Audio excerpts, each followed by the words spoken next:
Sa araw na iyon sa Lake Ijevsk ay dapat na tulad ng napakaraming iba, pagtawa, barbecue at ang ilusyon na ang pamilya ay magkasing kahulugan ng proteksyon. Ngunit pinihit nila ang lahat sa isang bangungot na ang aking 8 taong gulang na anak na babae ay bahagyang nakatakas. Habang nagpupumiglas ako upang makalabas na nagielong tubig, choking sa putik sa ilalim, ang aking kapatid na si Ana ay tumawa sa bangko, na tinatawid ang kanyang mga bisig na may mapang, uyam ng ngiti na alam ko mula pa noong bata pa. Ang parehong ginamit niya nang itago niya ang aking mga notebook o inakusahan akong nagsisinungaling tungkol sa aking araling bahay. Ang aking ina, na inaayos ang kanyang hindi magagawang buhok, ay naggangalit, tumigil sa pagpapalaki, Lia. Ang iyong maliit na prinsesa ay lilitaw. Ang aking ama, ang kanyang mukha ay pula na may galit at beer. Nilalabas ang mga salitang tulad ng lason, itigil ang nakakahiya sa pamilya. Laging nagkakaproblema sa wala. Itinulak nila kami. Si Ana at ang kanyang asawang si Simeon, na ginagawa ang katawa, tawa na iisa, 2, 3, ay kumikilos bago itapon sa amin sa tubig na parang hindi nakakapinsalang laro. Si Kiara, ang aking anak na babae, ay nawala sa ilalim ng malungkot na ibabaw. Nalunod ako sa gulat, paulit-ulit na sumisid habang hinuhugot ako ng damit na hinila sa ilalim ng isang nakamamatay na timbang. Sa tuwing siya ay lumitaw, panting, humihingi ng tulong, nagkibit, balikat lang sila. Dapat siyang magtago, sabi ni Ana, na parang normal para sa isang bata na maglaro ng pagkalunod. Palagi kang naging dramatiko, idinagdag ng aking ina, higit na nag-aalala tungkol sa makintab na pulish ng kuko kaysa sa buhay ng kanyang sariling apo. Nang sa wakas ay tinawag ko ang 911, ang aking mga kamay ay nanginginig ng labis na halos hindi ko maidayal. Ang aking ama ay sumulong sa akin, ang kanyang tiyan ay nanginginig sa bawat hakbang, nagbabanta. Masisira mo ba ang araw ng lahat dahil sa isang tantrum? Panatilihin ang iyong mga problema sa bahay. Ngunit si Kiara ay hindi kidding. Nawawala siya. At habang papalapit ang mga sirena, naimpake nila ang kanilang mga bagay na maisakit na kalmado, pag-aaway ng mga upuan, pag-iimpake ng mga tira na pagkain, kumikilos na parang walang nangyari. Laging gumagawa ng isang eksena, ang aking ina ay nagbulong, pinupuno ang huling lalagyan ng salad sa kanyang bag. Kung mas napanood ko ang batang babae, wala rito ang mangyayari.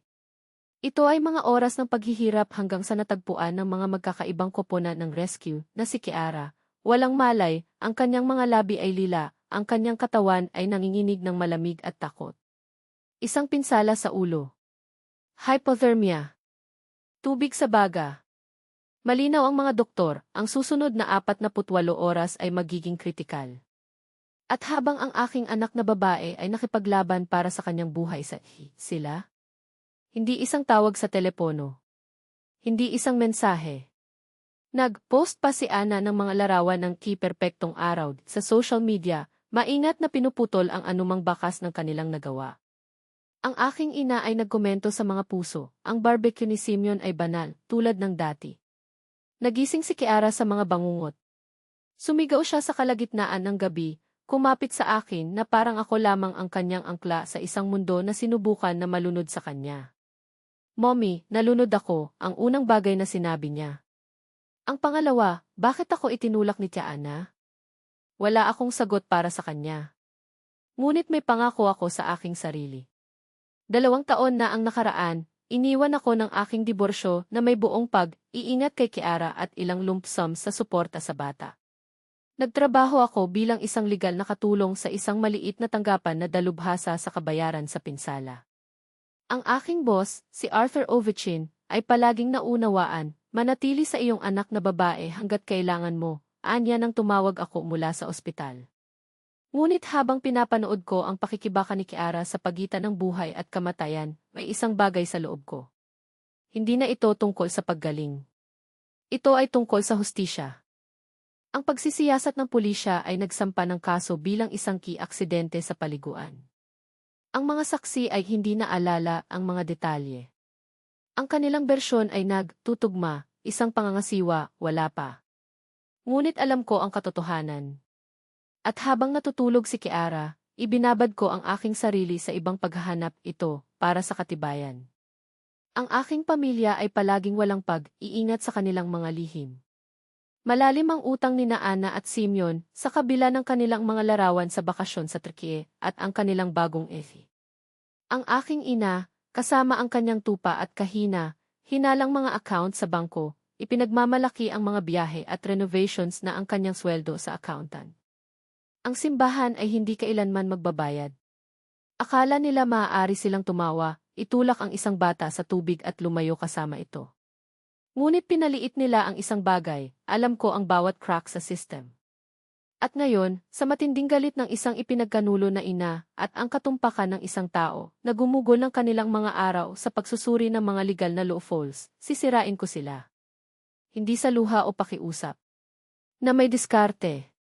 Na may patunay.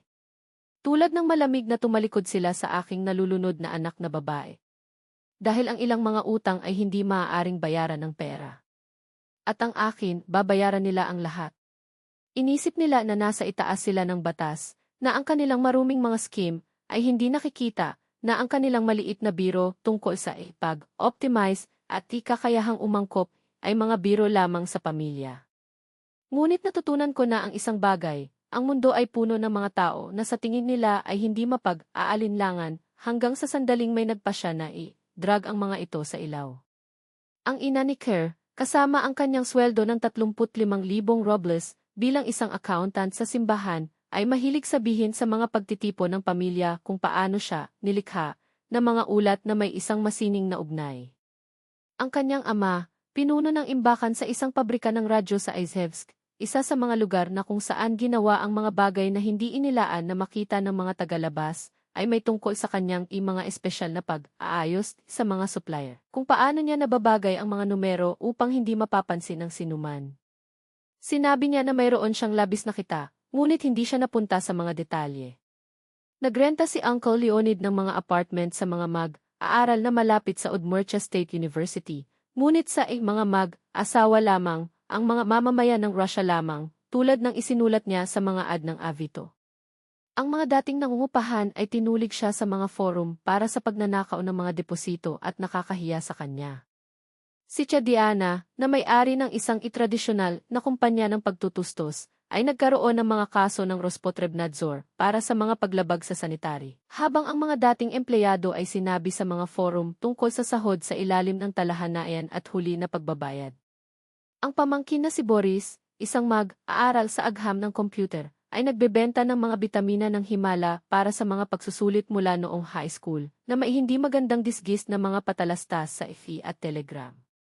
Sa pangkat ng universidad, pinag-usapan nila siya ng bluntly, isang chater na tungkulin.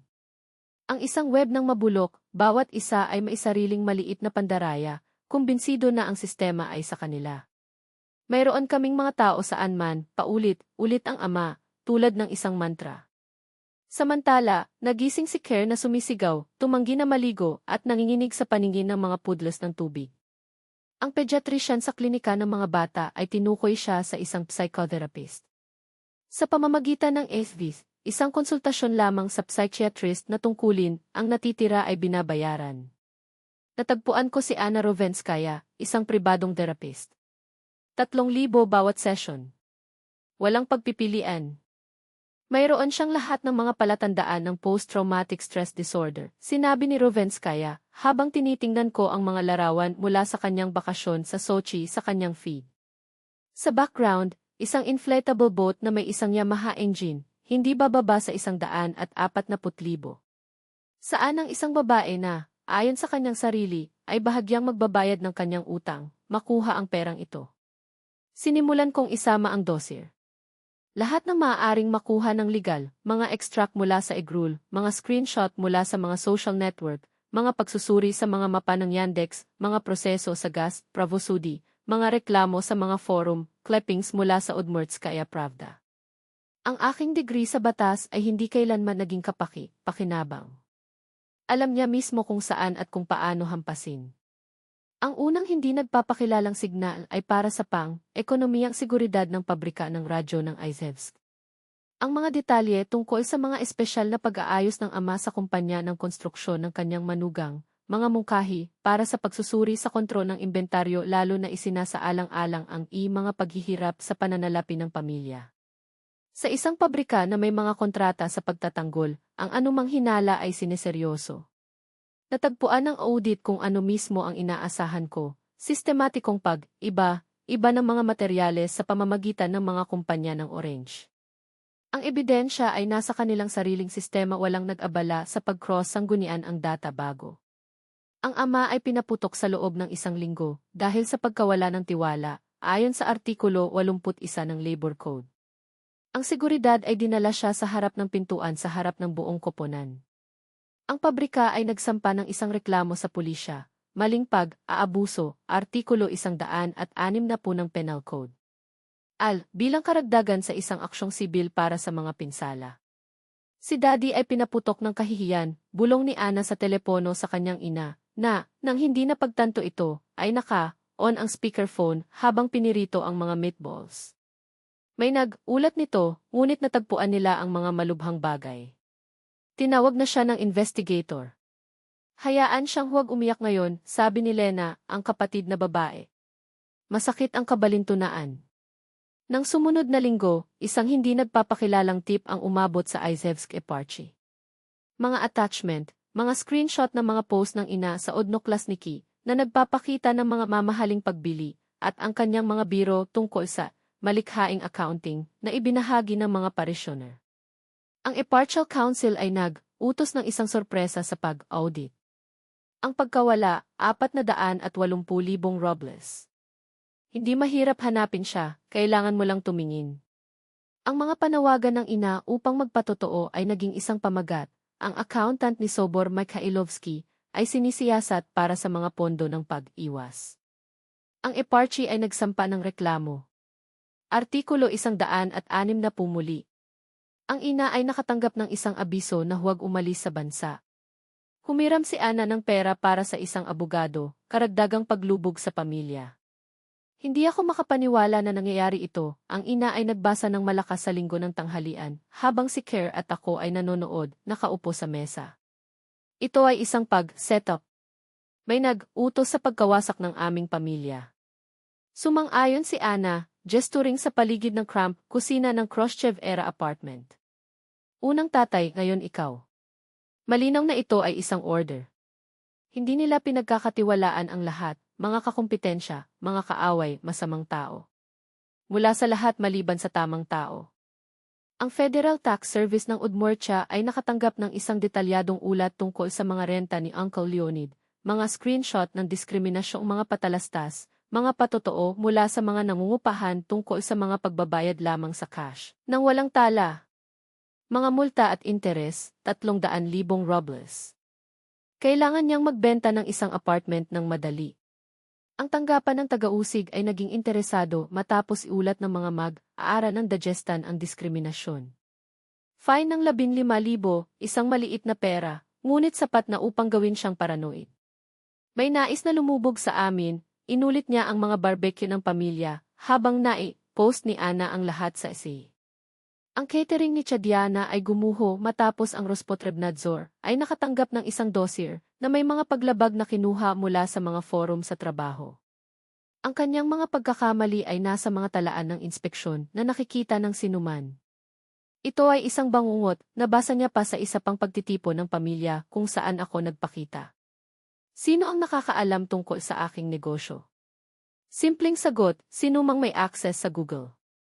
Ang pagbebenta ng Boris ng mga suplemento ng Himala ay nakalantad ng ang seguridad sa universidad ay nakatanggap ng isang pagsasama, sama ng mga screenshot mula sa pangkat ng IFI.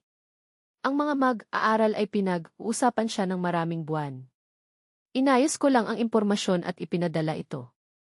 Ang aking anak na lalaki ay nasira, umuwol si Ana sa isa pang pulong ng krisis, tulad ng paglalakad ni Kerr. Ito ay pasadyang bagay.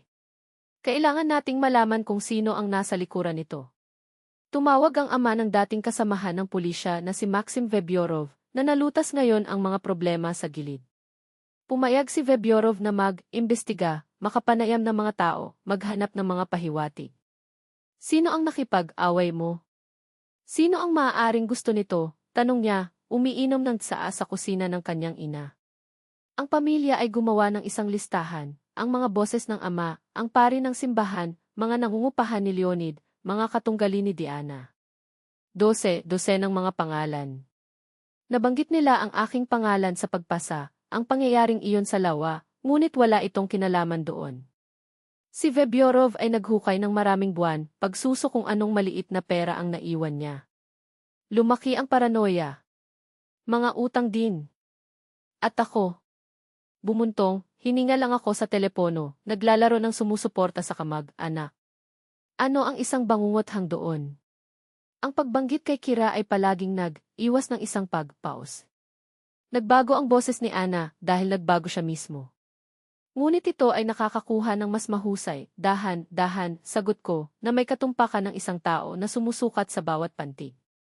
Tumutulong ang psikologo, ngunit natatakot pa rin siya sa tubig. Isang awkward na katahimikan. Pagkaraan nito, mabilis na lumipat si Ana sa kanyang sariling mga kasawian.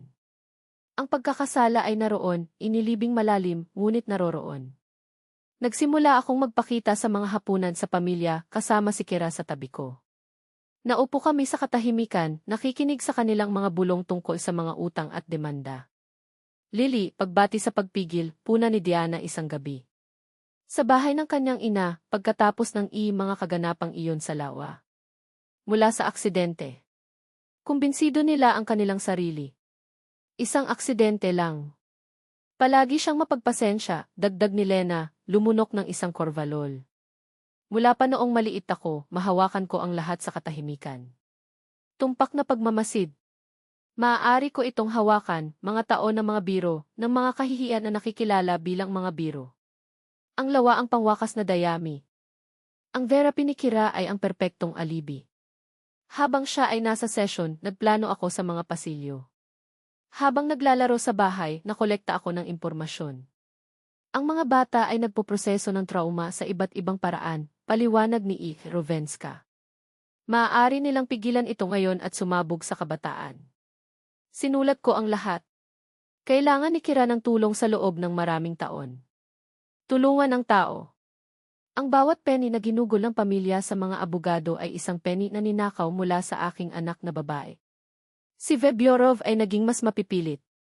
Tatawagan at tatanungin niya, mga salungatan sa pamilya? Hindi, walang espesyal, sagot ko, mahinahon. Hindi kami lumaban. Kumusta naman ang lawa? Ang kanyang puso ay lumaktaw ng isang matalo, ngunit ang kanyang tinig ay hindi nanginginig, masama si Kira. Mga hangarin laban sa pamilya? Ang kanyang tanong ay nakabitin sa hangin. Anong hangarin? Sa tubig, nangyari ang mga bagay na ito.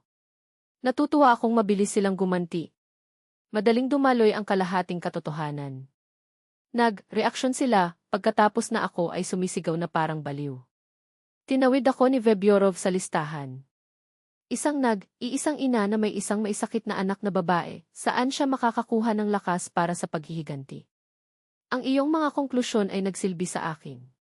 Nang walang mga resulta, ang pamilya ay lumubog para sa kabutihan. Pinaghihinalaan ni Ana na ang Simeon ay nagtatago ng mga utang. Pinaghihinalaan ni Simeon na si Ana ay may kasintahan. Ang ina ay nag-isip kung ang ama ay gulo pa rin sa paligid ng kimika. Kasalanan ba natin? Umuwal si Leonid sa mesa, na banging ang kanyang kamao. Taon ng pamumuhay ng iligal. Bam! Sinuntok ng ama ang mesa. Manahimik ka. Nagsusumikap kami at ngayon ang ilang nagsiselos na tao. Siguro ito ay Lilka. Ang tanong ay nahulog tulad ng isang kutsilyo. Lahat ay may tensyon. Kinakabahan si Ana. Tatay, alang sa Diyos. Si Lily ay may sapat na mga problema na. Ang mga problema na hindi pumipigil sa kanya na umalis sa hindi nasugatan, sumagot siya, na makitid ang kanyang mga mata. Bakit hindi siya hinawakan? Sumiksik si Simeon, itigil mo na. Hindi masasaktan si Lily. Nahihiya siya. Nahihiya. Mahina. Hindi nakakapinsala. Mga salitang nagsilbi sa akin bilang isang kalasag. Ang ina ay nagambala, huwag lumaban. Hinahati nila kami sa layunin. Ngunit ang binhi ng pag-aalinlangan ay nakatanim na.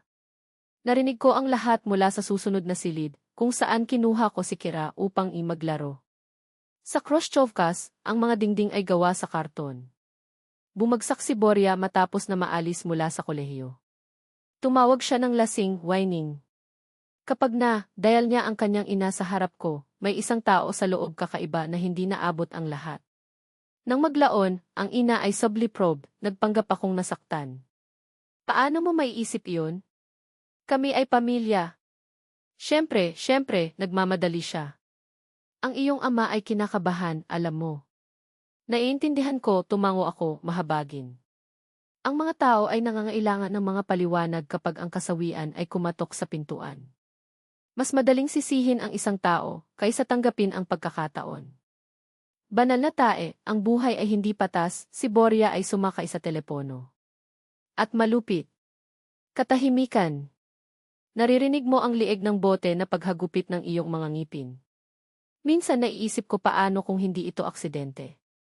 Paano kung ang isang tao ay dahang sumisira sa atin? Sino ang gagawa ng ganoong bagay? Tanong ko ng neutrally. Hindi ko alam baka nasaktan namin ang isang tao sa nakaraan. Isang taong naghintay ng tamang sandali. Ang pag-uusap ay nag-drag para sa isa pang 20 minuto. Si Borya ay nagwawasak sa mga teoryang paranoid, at ako, na may isang iuha dito, isang nakikita ko doon, malumanay na ginagabayan siya kahit saan ko gusto. Sa huli, kumbinsido siya sa kanyang sarili, ang mga hinala ni Lolo ay walang batayan, at ako ay isang solong ina na may sariling mga demonyo. Ang kagandahan ng pagmamanipula ay sa paggawa ng iba na maabot ang kanilang mga konklusyon. Hindi ako direktang nagsinungaling tungkol sa aking pagiging walang kasalanan, nilikha ko lang ang senaryo upang iguhit nila ang tamang konklusyon.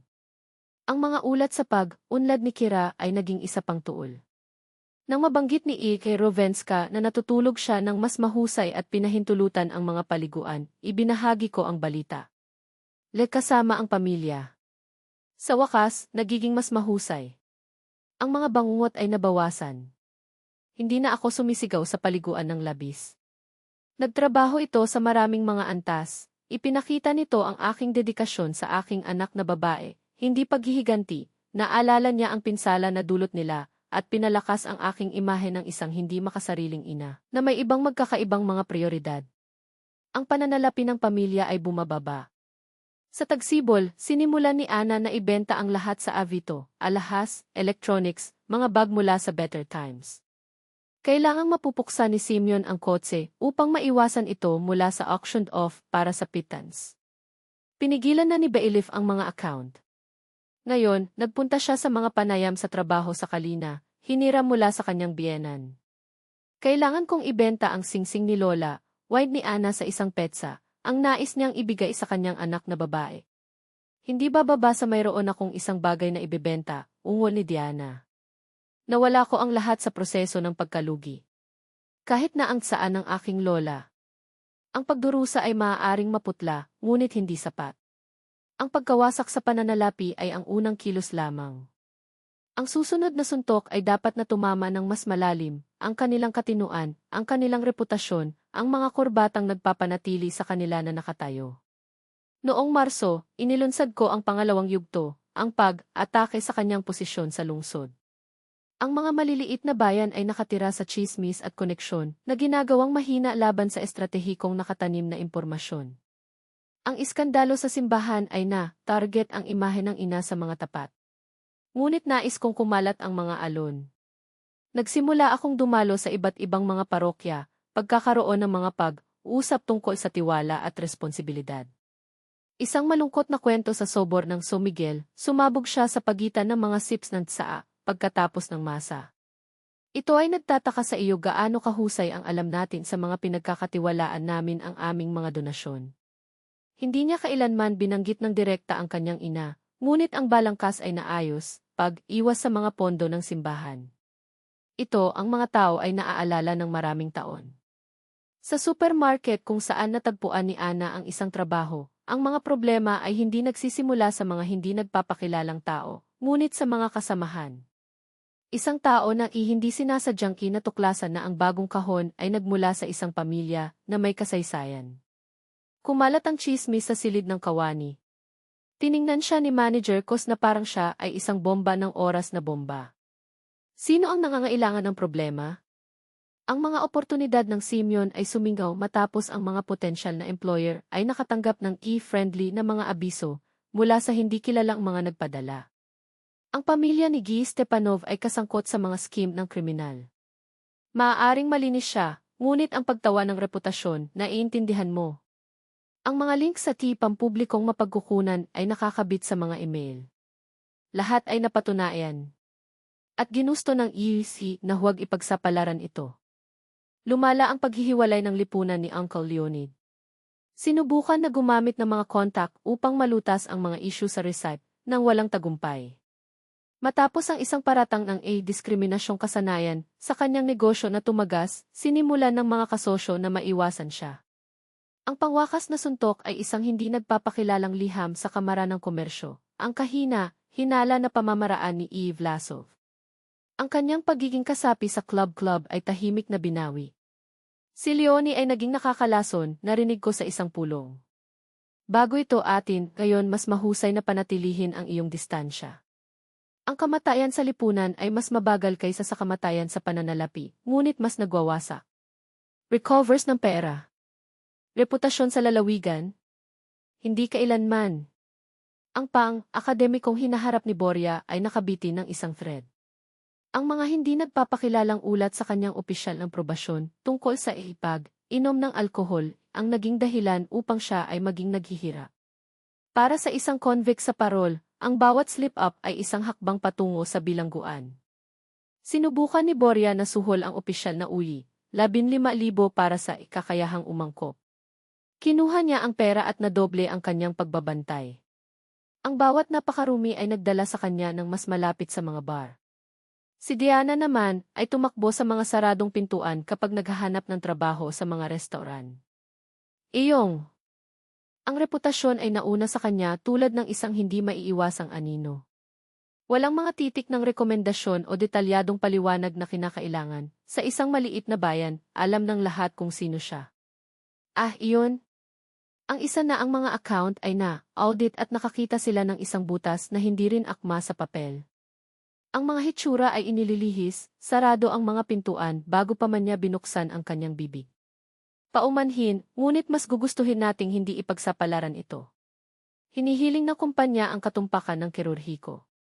At ang bawat pagtanggi ay ang lohika lamang ng kanyang sariling mga pagpipilian. Hindi ko na kailangang gumawa ng katibayan. Ang kailangan lang ay upang matiyak na ang tamang impormasyon ay nakarating sa tamang mga tao sa tamang oras. Ang spring break ni Kira ay nagbigay sa akin ng maraming kinakailangang oras.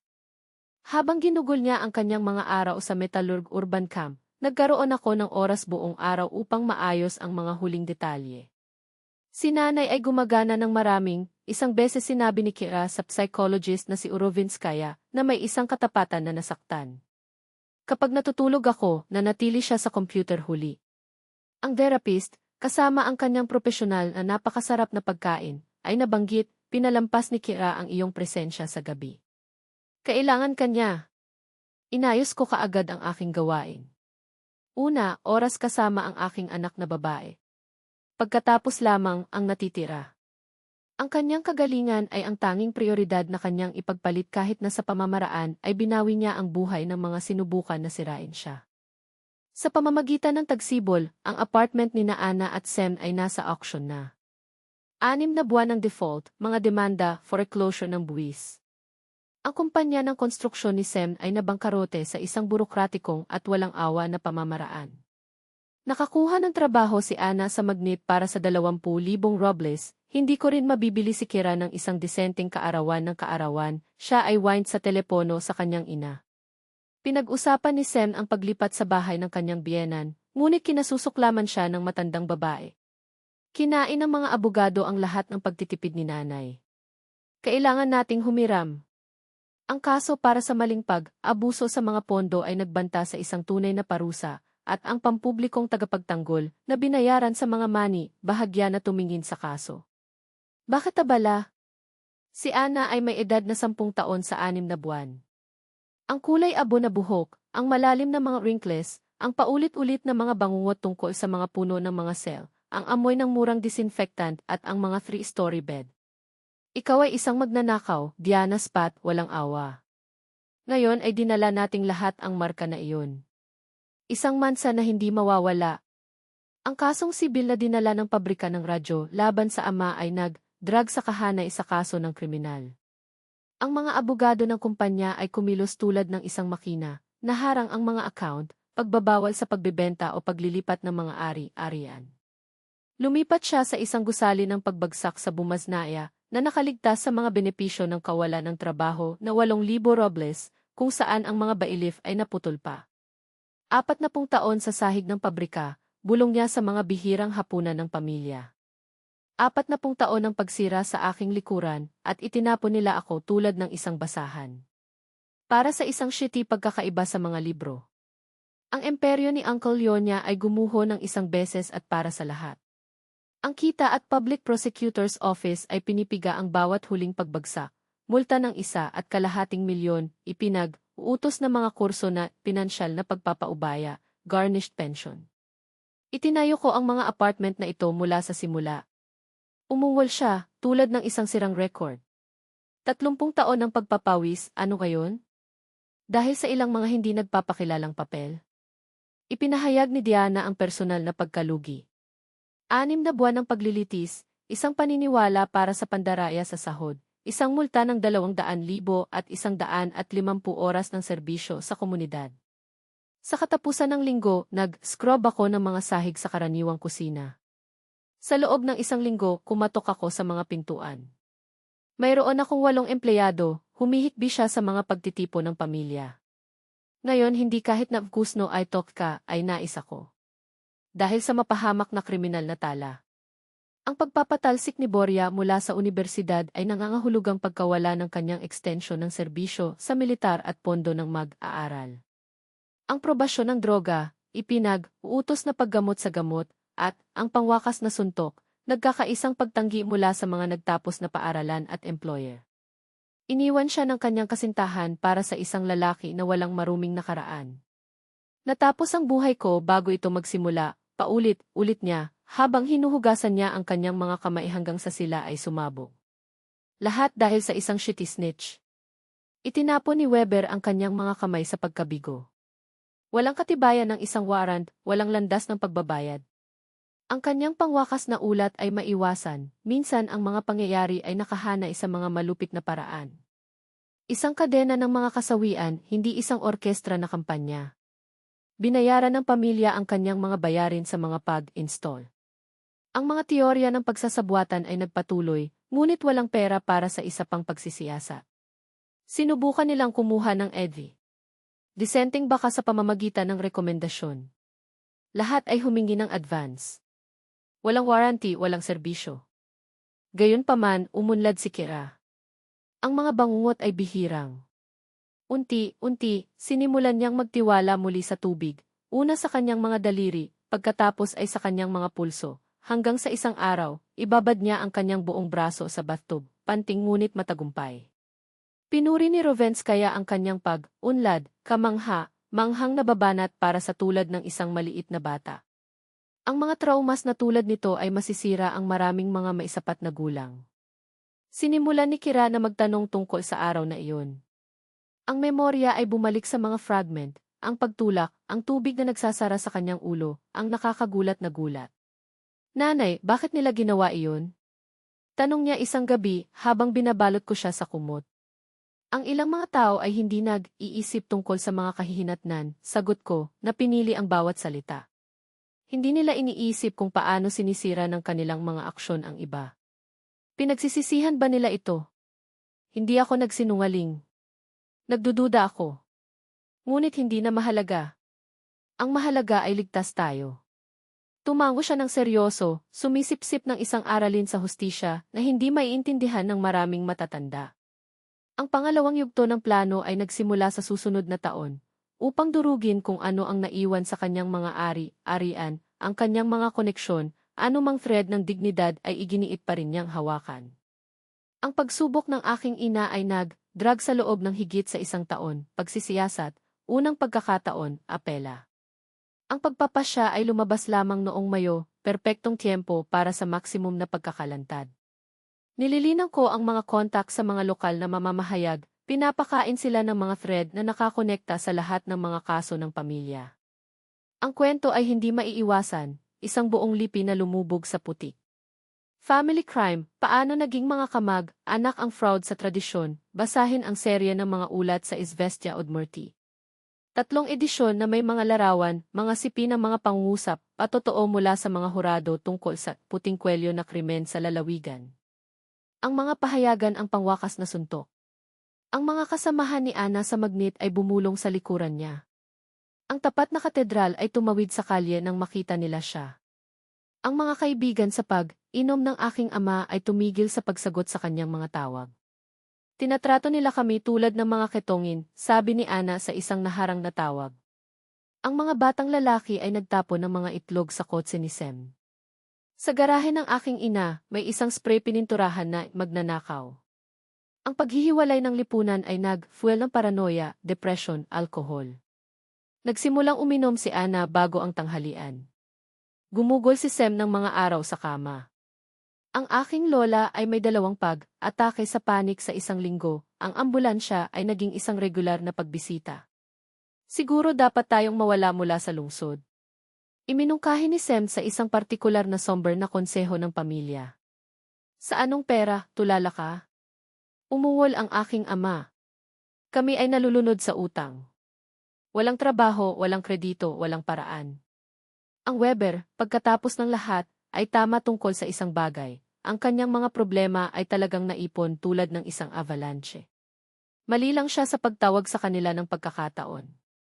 Ang bawat sakuna ay kinakalkula upang mag-detonate sa sandaling may pinakamadaling kahinaan, tulad ng mga pagsabog na singil sa isang kinokontrol na demolisyon.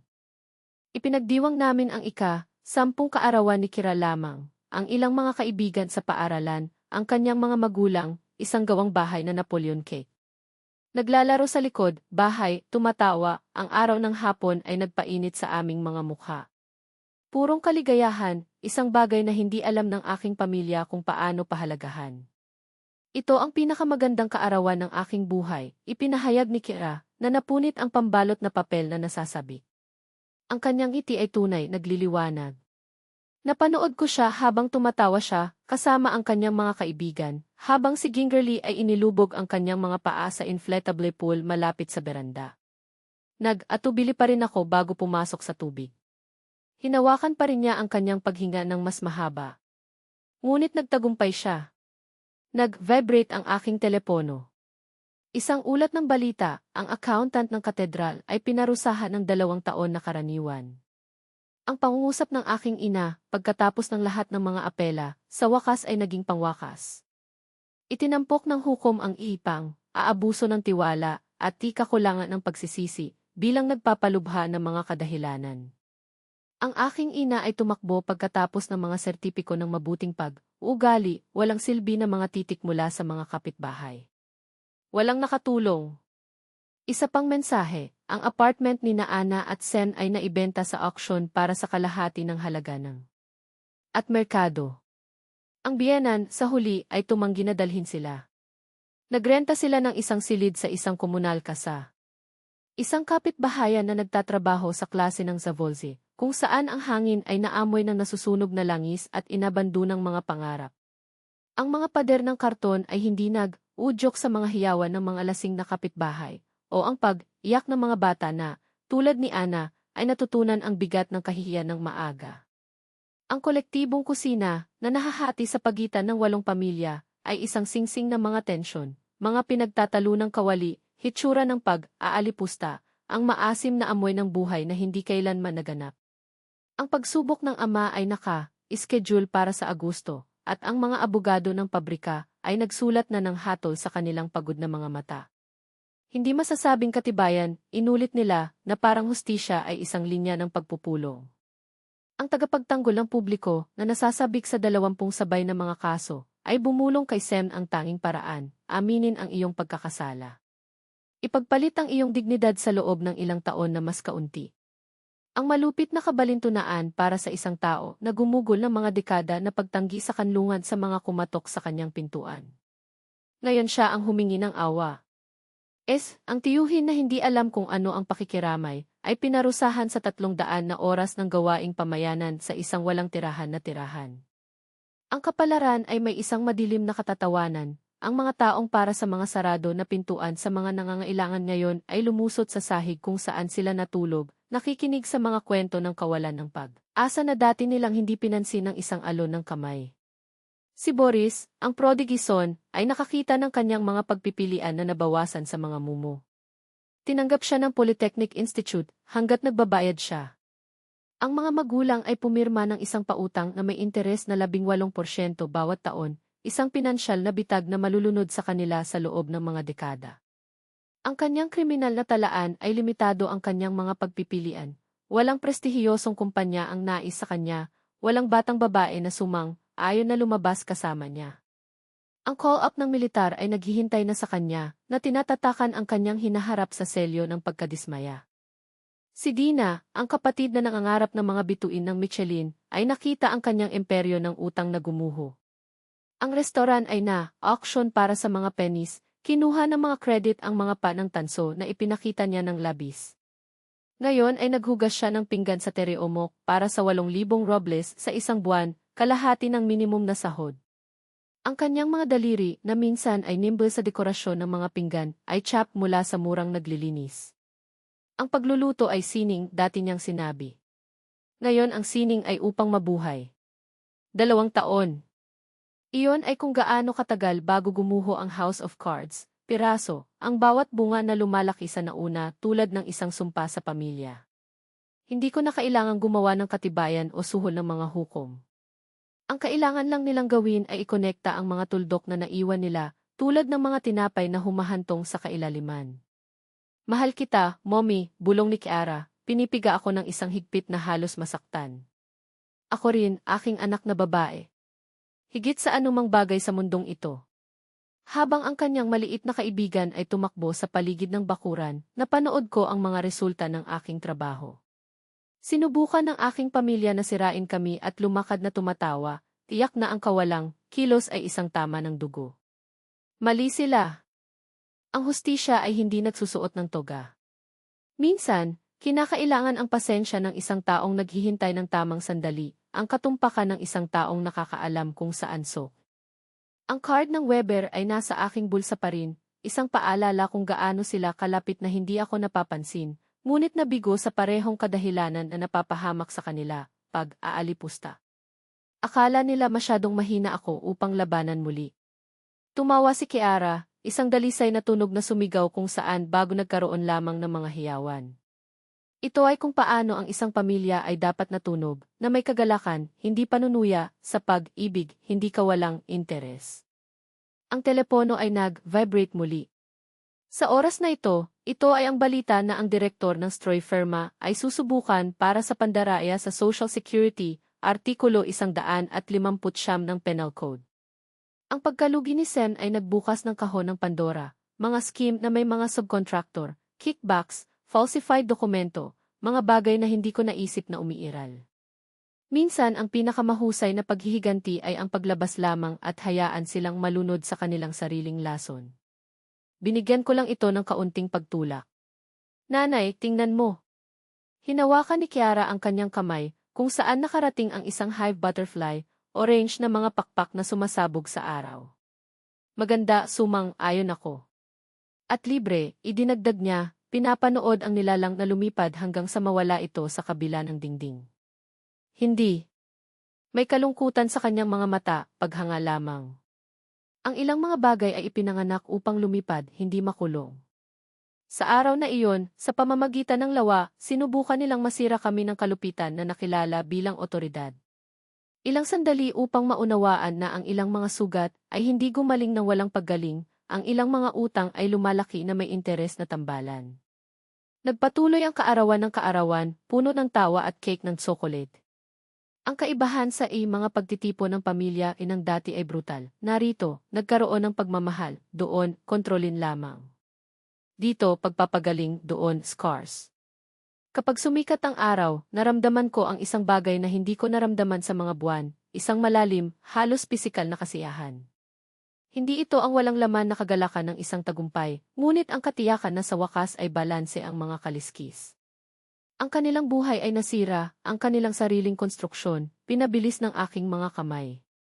Aabuti ng maraming taon upang muling itayo, kung mayroon silang lakas na gawin ito. Si Kiara, gayunpaman, ay lumaki ng malakas, napapaligiran ng mga taong pinahahalagahan sa kanya, hindi ang mga nakakakita sa kanya bilang isang laro ang magagamit. Pinili ng butterfly ang tama, kalayaan sa halip na hawla, paglipad sa halip na bumagsak, kagandahan sa halip na kalupitan. Tulad lang namin.